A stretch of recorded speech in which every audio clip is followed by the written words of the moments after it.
C Joseph Vijay எனும் நான்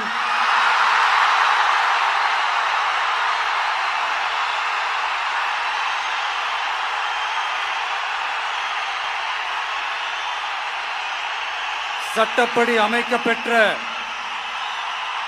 இந்திய அரசியல் அமைப்பின்பால் உண்மையான நம்பிக்கையும் மாறா பற்றும் கொண்டிருப்பேன் என்றும் இந்திய நாட்டின் ஒப்பில்லாத முழு முதல் ஆட்சியையும் ஒருமையையும் நிலை நிறுத்துவேன் என்றும் தமிழ்நாட்டு அரசின் முதலமைச்சராக உண்மையாகவும் உளச்சான்றின்படியும் என் கடமைகளை நிறைவேற்றுவேன் என்றும்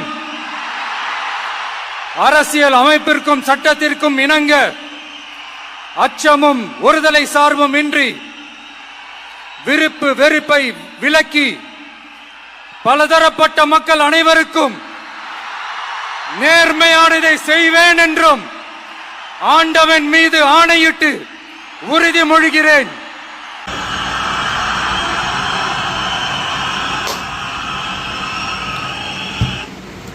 It feels personal. It feels personal victory. நமக்கும் நிறைய ட்ரீம்ஸ் இருக்கும், அது ஃபுல்ஃபில் ஆனால் கிடைக்கும் ஒரு ஹாப்பினஸ்.